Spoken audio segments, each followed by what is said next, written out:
नमस्कार, मैं डॉक्टर राकेश पाठक। अगर आपको मुकुल रॉय के भारतीय जनता पार्टी छोड़कर टीएमसी में शामिल होने पर खुशी हो रही है, अगर आपको आम आदमी पार्टी के विधायकों के कांग्रेस में शामिल होने पर पंजाब में प्रसन्नता हो रही है, अगर आपको जितिन प्रसाद के कांग्रेस छोड़कर बीजेपी में जाने से उल्लास हो रहा है, तो जरा ठहरिए, क्योंकि दलगत राजनीति से ऊपर उठकर ये सोचने का वक्त है ये कैसी सिद्धांतहीन राजनीति का स्वर्ण युग है कि जिसमें नेताओं का, राजनीतिक दलों का कोई सिद्धांत, कोई विचार, कोई विचारधारा बाकी नहीं रही है। जुमा जुमा 4 रोज पहले तक जिस राजनीतिक दल, जिस राजनीतिक नेतृत्व को कड़े से कड़े शब्दों में आप कोस रहे होते हैं, 4 दिन बाद उसी दल में शामिल हो जाते हैं। दरअसल ये दल बदल हमारे जमहूरियत की जड़ों में मठा डालने का काम कर रहा है। ये लोकतंत्र की धमनियों में जहर भर रहा है। इसलिए इस वक्त ये सोचने की जरूरत है कि हमारे संविधान निर्माताओं ने लोकतंत्र के जिस स्वरूप की कल्पना की थी, क्या सचमुच उसी स्वरूप में ये बचा है? क्योंकि जिस तरह दल बदल करवा के सरकारें गिराने और बनाने का काम हो रहा है, वो तो असल लोकतंत्र नहीं है। आइए आज हम इस पर बात करेंगे और शुरुआत करते हैं दल बदल का रोग हमारे देश के इस लोकतांत्रिक ताने बाने में कब से लगा था। बात बहुत पुरानी है, आधी सदी से अधिक होने को है। पंजाब से अलग होकर हरियाणा नामक राज्य बना। पहला विधानसभा चुनाव 67 में हुआ और 81 सदस्यीय सदन में, विधानसभा में कांग्रेस को 48 विधायकों का मामूली बहुमत मिला। सरकार बनी, भगवत दयाल शर्मा मुख्यमंत्री बने, लेकिन चंद रोज बाद ही उस पार्टी में बगावत हो गई। राव वीरेंद्र सिंह साथ 12 विधायकों को लेकर कांग्रेस छोड़कर हरियाणा कांग्रेस बनाकर खड़े हो गए। उसी दौरान जो निर्दलीय विधायक थे, उन्होंने अपना एक अलग यूनाइटेड फ्रंट बना लिया और हरियाणा कांग्रेस यूनाइटेड फ्रंट ने मिलकर कांग्रेस की सरकार गिरा दी। नई सरकार बनी, राव वीरेंद्र सिंह उसके मुख्यमंत्री बने। इस दरमियान हरियाणा की हसनपुर विधानसभा सीट से एक विधायक थे जिनका नाम था गयालाल, चौधरी गयालाल। तो राव वीरेंद्र सिंह ने जब चंडीगढ़ में प्रेस कॉन्फ्रेंस में चौधरी गयालाल को पेश किया और पत्रकारों से कहा कि अब गयाराम आयाराम है, यानी गयालाल जी का नाम बदलकर उन्होंने गयाराम कहा। हैरत अंगेज बात यह है कि चौधरी गयालाल ने एक दिन में 3 बार दल बदल किया।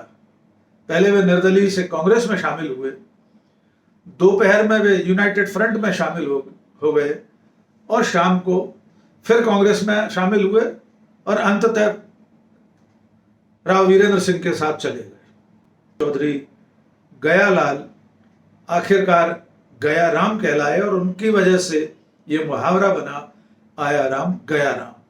कालांतर में वो सरकार भी ज्यादा चली नहीं, अगले वर्ष गिर गई और फिर से चुनाव हुए हरियाणा।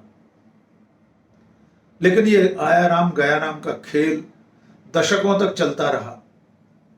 अंततः जब राजीव गांधी 1984 में प्रधानमंत्री बने, तब उन्होंने इस दल बदल के नासूर का इलाज करने के लिए दल बदल विरोधी कानून संविधान में शामिल किया। संविधान की 10वीं अनुसूची में दल बदल विरोधी कानून को शामिल किया गया, जिसमें तमाम तरह के प्रावधान है। आप सब जानते हैं कि 2/3 विधायक अगर दल बदल करेंगे तो उनकी सदस्यता नहीं जाएगी, इत्यादि इत्यादि।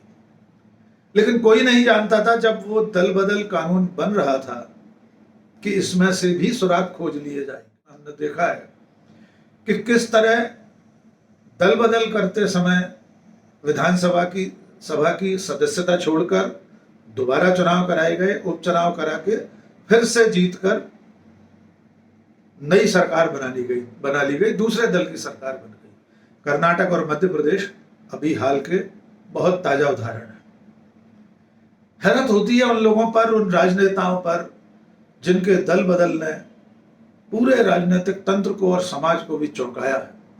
बड़े बड़े नाम हैं, कोई बहुत छोटे विधायक और बहुत साधारण कार्यकर्ताओं के दल बदल ने नहीं, बल्कि ज्योतिरादित्य सिंधिया, जितिन प्रसाद, मुकुल रॉय, ये वे बड़े नाम हैं जिन्होंने पिछले 1-1.5 साल में दल बदल करके लोकतंत्र के असली स्वरूप को धक्का पहुंचाया है। ज्योतिरादित्य सिंधिया की अगर हम बात करें, जो एक बड़ा घटनाक्रम था जिसमें मध्य प्रदेश की निर्वाचित सरकार कांग्रेस की चली गई और 2018 में विधानसभा चुनाव हारी भारतीय जनता पार्टी 15 महीने बाद फिर से सत्ता में आ गई। ज्योतिरादित्य सिंधिया के बयान आप याद कीजिए। दल बदल से 8 दिन पहले, हफ्ते भर पहले वे कमलनाथ सरकार के कसीदे पढ़ते हुए अपने ट्विटर पर करोड़ों रुपए के किसानों के कर्ज माफी के प्रमाण पत्र दिखा रहे थे। उससे थोड़े दिनों पहले, कुछ महीनों पहले, उन्होंने नरेंद्र मोदी को हिटलर और तानाशाह तक कहा। कांग्रेस के राष्ट्रीय अधिवेशन में दिल्ली में तालकटोरा स्टेडियम में कहा कि मैं यहां इस मंच से नरेंद्र मोदी और बीजेपी को यह संदेश देना चाहता हूं कि कांग्रेस का एक एक कार्यकर्ता झुकेगा नहीं, भले ही गर्दन कटवानी पड़े। मोदी जी और उनकी सरकार को कहना चाहता हूं कि कांग्रेस पार्टी का एक एक सांसद और कार्यकर्ता न कभी झुका है। हमारे गर्दन कट जाए लेकिन हम झुकेंगे नहीं, ये एक संदेश हम इस अधिवेशन से भेजना चाहते हैं। के पास है पूरा समय पाकिस्तान में जाके बिरयानी खाने का समय है, लेकिन संसद के बहुमत को हिटलर शाही और तानाशाही का लाइसेंस लगाकर आवाज दबाने की कोशिश की जाती है। तो हमें मुट्ठी बनकर इस भाजपा का सामना करना होगा। मुझे विश्वास है कि राहुल गांधी के नेतृत्व में दोबारा कांग्रेस पार्टी का तिरंगा लाल किले पर भी लहराएगा, इसका मुझे पूरा विश्वास है। ज्योतिरादित्य सिंधिया दल बदल करके भारतीय जनता पार्टी में चले जाते हैं और जिन नरेंद्र मोदी को वे तानाशाह कहते थे, अब उनके कसीदे पढ़ रहे हैं। ये कैसी सिद्धांतहीन राजनीति है। अगर आप किसी दल में किसी विचार के साथ हैं तो दल बदल करते समय कम से कम समान विचार वाले शायद किसी और दल में जाएं, या हो सकता है अपना अलग दल बना लें, लेकिन जिस दल की विचारधारा के आप धुर विरोधी रहे हो उसी में शामिल हो जाएं। जिस नेता को तानाशाह कहते रहे हो उसमें शामिल हो जाएं। हैरानी की बात, जितिन प्रसाद 10 साल कांग्रेस की सरकार में मंत्री रहे, सांसद रहे, और जब दल बदल कर रहे थे उससे 15 दिन पहले भारतीय जनता पार्टी को ब्राह्मण विरोधी बता रहे थे। और तो और एक मौके पर उन्होंने सेना का विरोधी भी कहा है भारतीय जनता पार्टी को। उन्होंने एक ब्राह्मण चेतना परिषद बनाई थी। उनके खुद के ट्विटर पर, उनकी ब्राह्मण चेतना परिषद के तमाम सोशल मीडिया प्लेटफॉर्म्स पर भारतीय जनता पार्टी के खिलाफ कैसे कैसे बयान है, कैसी कैसी कठोर टिप्पणियां हैं, वो आज भी देखी जा सकती हैं। लेकिन आज वे उसी पार्टी में चले गए जिसे वे ब्राह्मण विरोधी और हमारी सेना तक का विरोधी मान रहे थे। मुकुल रॉय 2017 तक सब कुछ पाया, तृणमूल कांग्रेस में रहते हुए वहां घुटन महसूस की तो भारतीय जनता पार्टी में चले गए। बंगाल के विधानसभा चुनाव में भारतीय जनता पार्टी के प्रत्याशी के रूप में चुनाव लड़े और जीते। इस पूरे दौरान, इस अवधि में ममता बनर्जी और टीएमसी के खिलाफ क्या क्या नहीं कहा मुकुल रॉय ने, और जब टीएमसी में थे तब मोदी एंड कंपनी खिलाफ क्या क्या नहीं कहते थे। वे फिर वापस टीएमसी में आ गए। घर का लड़का घर वापस आ गया है, ममता बनर्जी कह रही है। लेकिन सोचना यह होगा कि सिद्धांतहीन राजनीति में, इस उसूलों के बगैर पनपती राजनीति में लोकतंत्र कहां खड़ा है। क्या सचमुच लोकतंत्र की अवधारणा में सरकारों को बनाने बिगाड़ने की ऐसी ही व्यवस्था है? क्या सचमुच जनता जिसे एक पार्टी के चुनाव चिन्ह पर चुनकर भेजती है, 1 साल बाद, 6 महीने बाद उपचुनाव में दूसरी पार्टी के चुनाव चिन्ह पर चुनने के लिए विवश हैं। ये जनता को भी सोचना है, आपको और हमको भी सोचना है, क्या सचमुच ये दल बदल का नासूर अब लाइलाज होता जा रहा है? और अगर हाँ, तो इसका इलाज कौन करेगा? क्या जनता करेगी या संविधान में फिर किसी संशोधन की जरूरत है जो इस तरह